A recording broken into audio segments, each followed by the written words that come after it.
Het Aziatische land Pakistan kan een nieuw hoofdstuk beginnen in zijn geschiedenis, nu het geweld en de terreurdaden aanzienlijk verminderd zijn.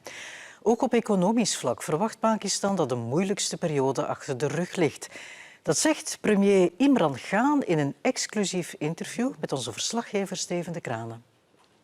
So, Prime Minister, may I ask first, how different is it to leading a country than to captaining a sports team? Because leadership is needed in both. Well, let me first say the similarity. Similarity in both is that you have to struggle. And the dynamics of struggle are such that you only succeed if you learn from the bad times, from your mistakes. You learn and then you pick yourself up. So that's where the similarity is. Otherwise, it's of course completely different. Running a cricket team is completely different to running a country. And of course, different challenges. And then countries with entrenched, strong institutions are much easier to run. A country which faces challenges in the worst challenge in as far as the economy is concerned, huge fiscal and current account deficits. And so in that, obviously, it's a much bigger challenge. If we start with the hardest issues, Kashmir, we in Europe are wondering, will it ever be a happy place, Kashmir? Is there a solution possible? Kashmir is something which Pakistan and India have actually gone to war 3 times. And Kashmir remains the biggest hurdle in there being normal relationship between the 2 big South Asian countries. And actually Kashmir is the main hurdle which would lead to, which is in the way of trade prosperity. Because, you know, if the 2 countries were trading with normal relationship, then the best way to reduce poverty in the subcontinent would be trade and normal relations. So Kashmir has a problem that has been very difficult to sort out because, unfortunately, you know, India feels it's a stronger power, might is right, whereas the UN resolutions in way of 70 years ago, according to them, the people of Kashmir had the right for self-determination. They were supposed to, through a plebiscite, decide their destiny. They wanted to go to India or Pakistan. That right was never given because India knew that if that right was given, they would opt for Pakistan because it's a Muslim majority province. And India was divided according to the majority religion. So if it was a Hindu majority, it went to India. Or if it was Sikh majority, it went to India. If it was Muslim majority, it became Pakistan. Kashmir was an overwhelming Muslim majority province. And through force of arms, India has occupied it. And they promised but did not allow them to have the right for self-determination. This promise was made by the first Prime Minister, Mr. Nehru, but that promise was never fulfilled. So Kashmir now has become a real problem because what India has a problem for India, because they have forcibly annexed it. It was a dispute between Pakistan and India. They have annexed it unilaterally. And for over 6 months, the people of Kashmir are in an open prison by 700,000 Indian troops. 8 million people of Kashmir have no access to media. Their leaders have been put in jail. Anyone who protests has been put into jail. Students, teenagers, media clamped down.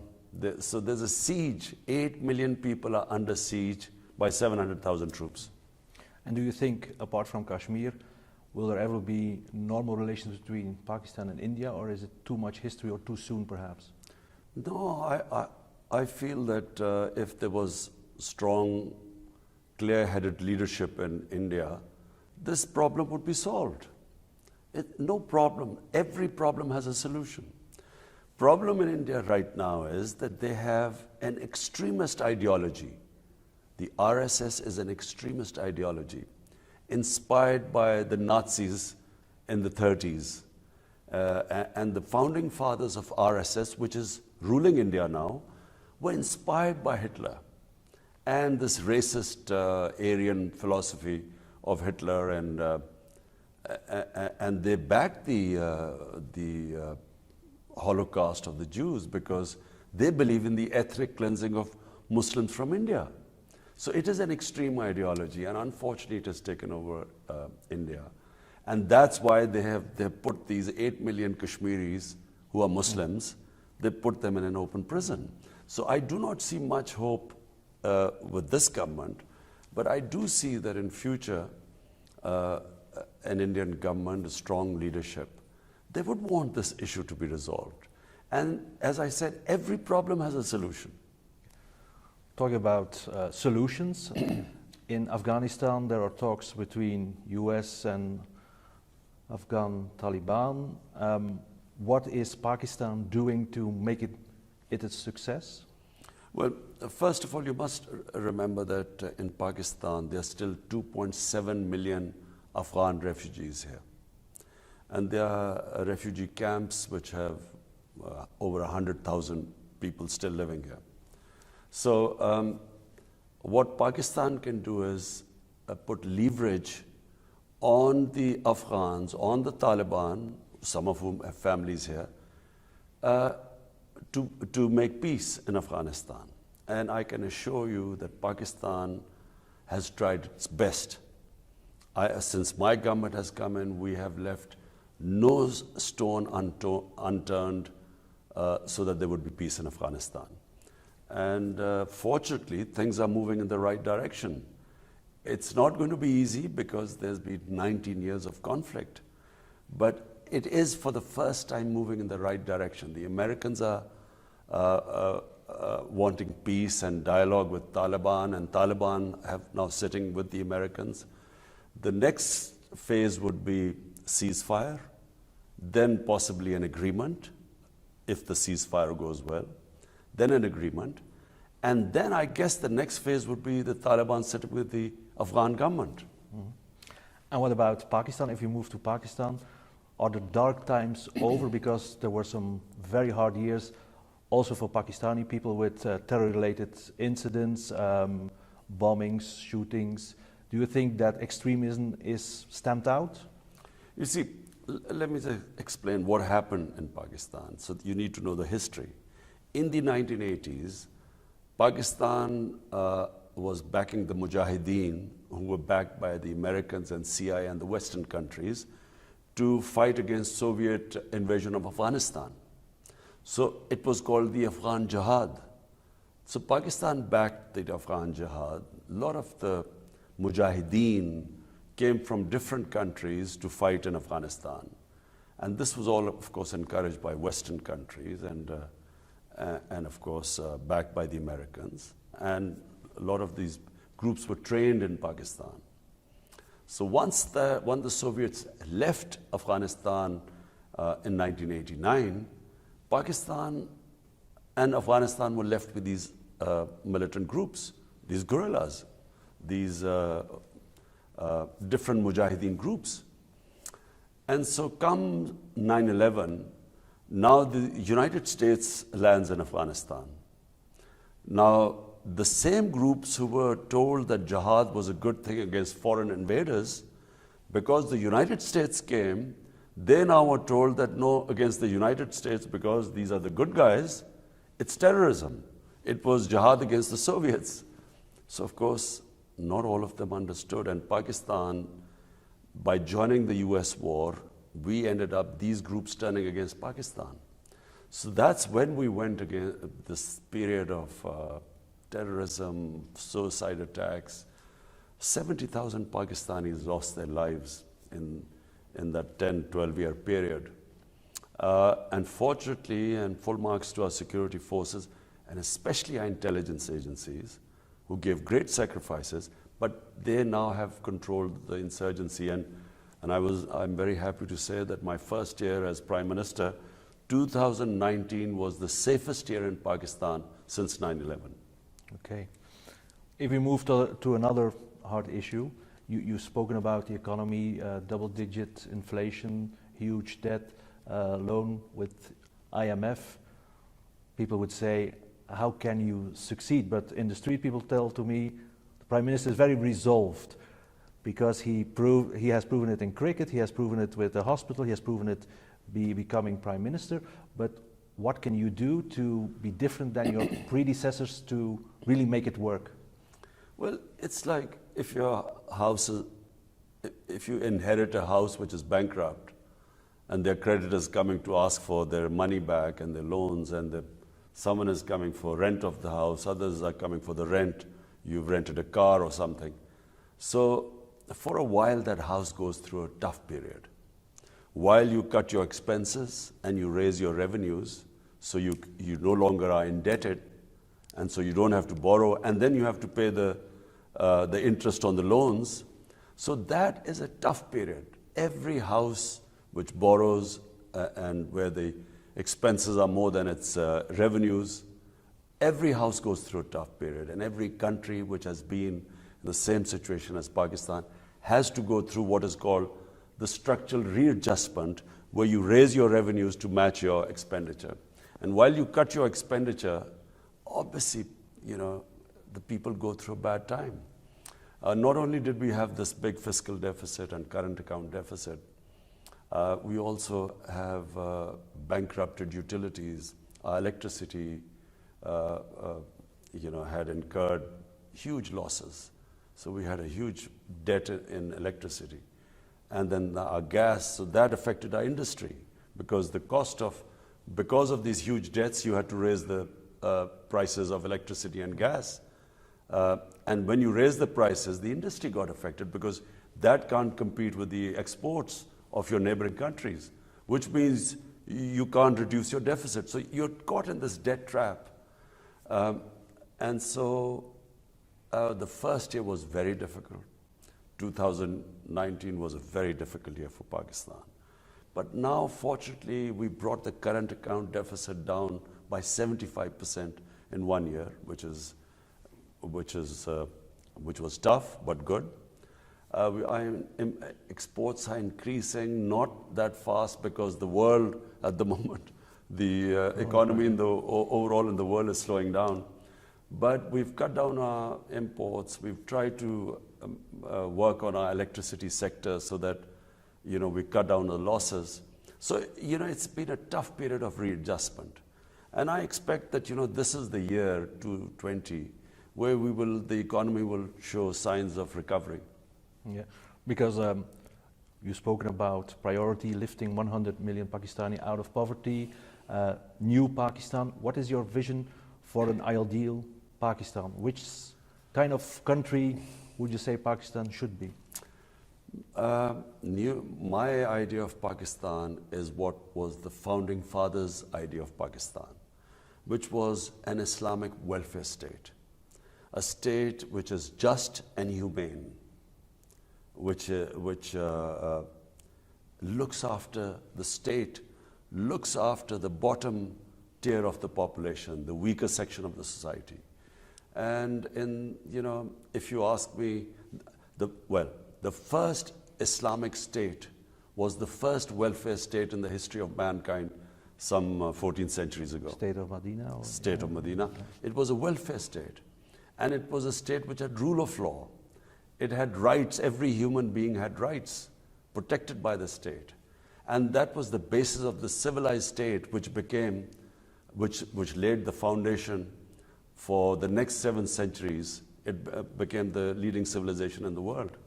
And of course, emphasis on education, which was laid by our Prophet, peace be upon him. So therefore, that's my ideal.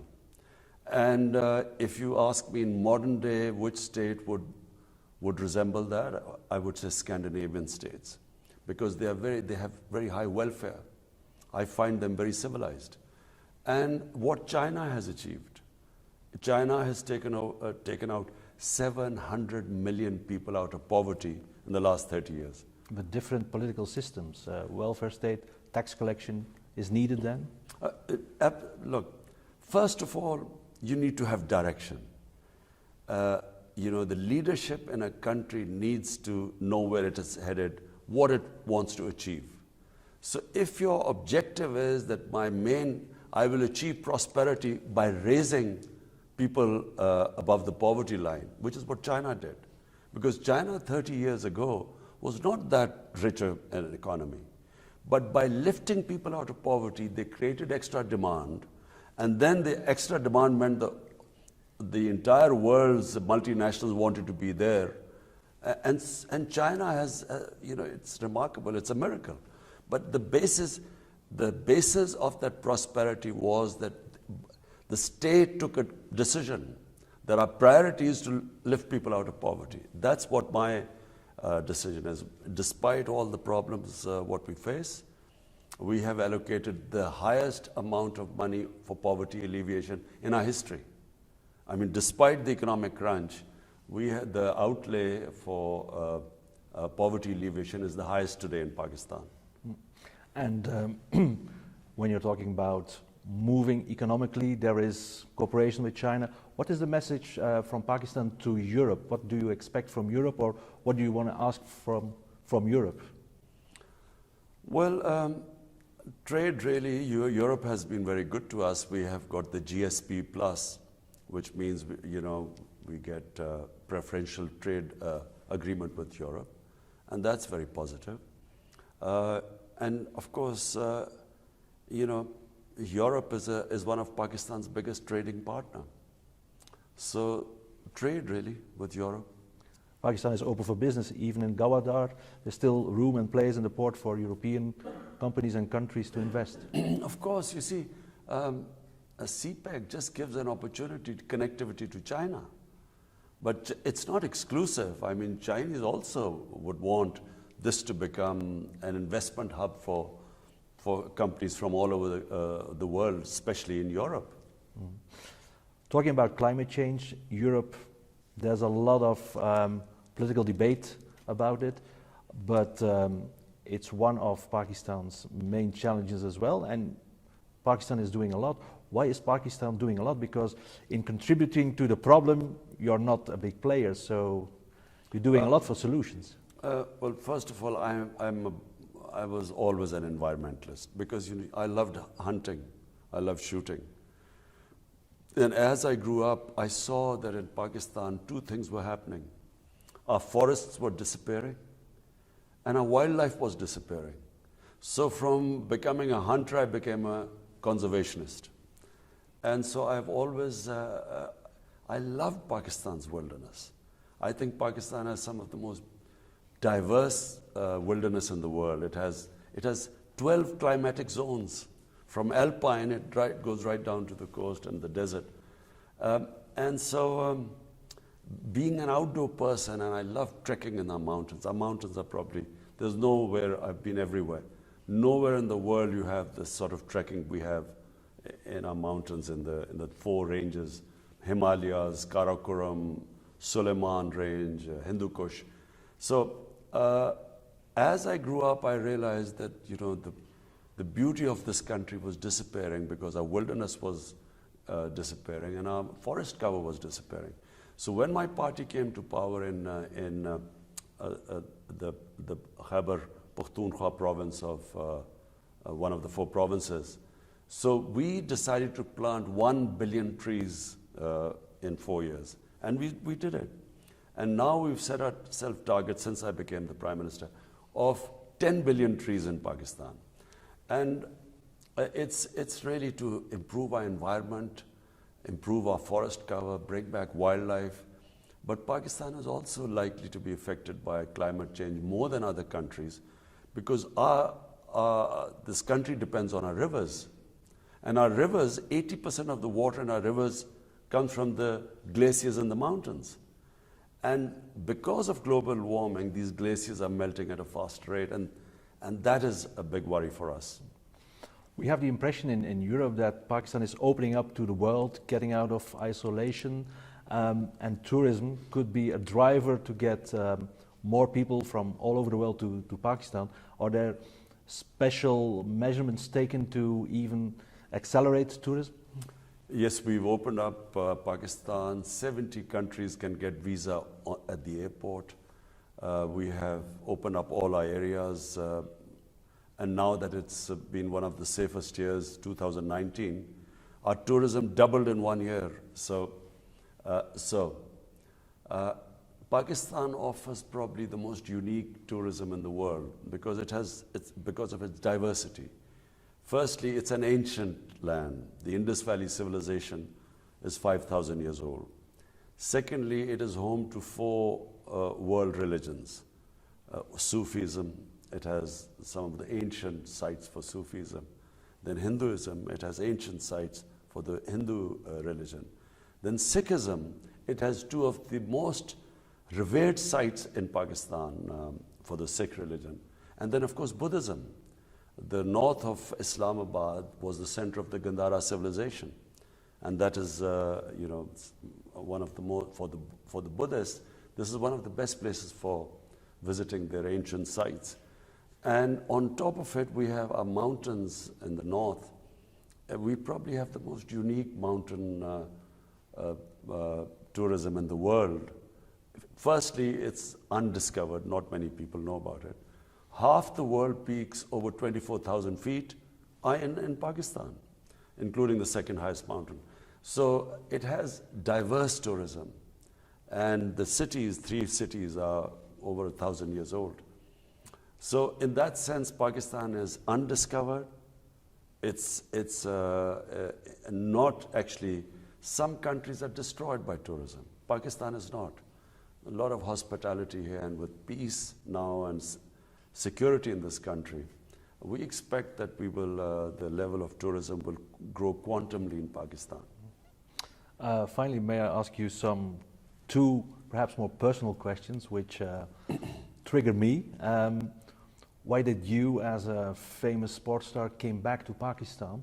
Was it a kind of duty, inevitable?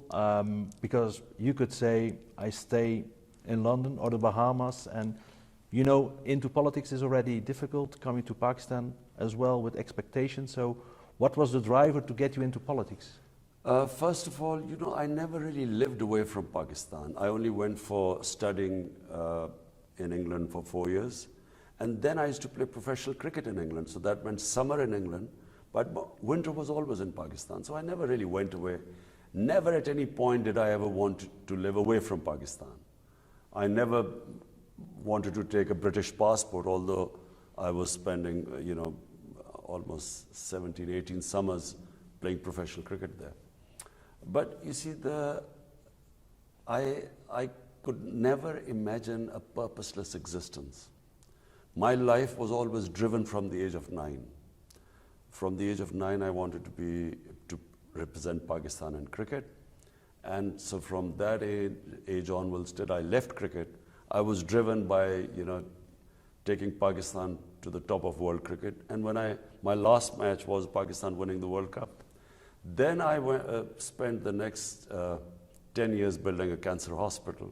My mother died of cancer. And so poor people had nowhere to go if they get cancer. So it took me almost 8 years to build 9 years to build the cancer hospital.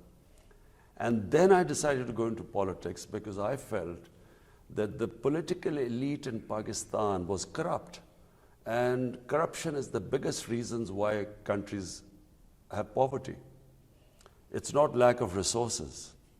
Countries are not poor because of lack of resources, because some of the richest countries in terms of resources are poor because of corruption. So I came in on an anti-corruption platform some 23 years ago. And because I was fighting the political mafias, that's why it took me so long to succeed. And then it's related to the previous question. The image, which I read also from British tabloids, was more like a very liberal, young, successful cricket star, becoming a more religious person. How hard was that, or was it just also another aspect that people in the West didn't see? Look, if a human being is lucky, if they're lucky, sometimes during their life they will ask themselves 2 questions. One, what is the purpose of my existence? And two, what happens to me after I die? And if they are luckier, they will find the answers in spirituality, because science does not answer these two questions. So, like everyone else, all the time I would self-analyze, analyze my life. I had more fame than anyone in my country. I had love in this country and an easier life, a privileged life. So I could have spent the rest of my life actually just talking about cricket and living very well. But if you do ask yourself the question, what is my purpose of existence? And the spiritual in the spiritual world, it is not that I should live as a selfish life, which is what, if I wanted, I could have lived a very comfortable, selfish existence. In the spiritual world, you are responsible. The more the Almighty gives you, the more responsibility you have towards other human beings. Hence, my life turned from first to build a hospital for poor people, and then to enter politics and build a welfare state.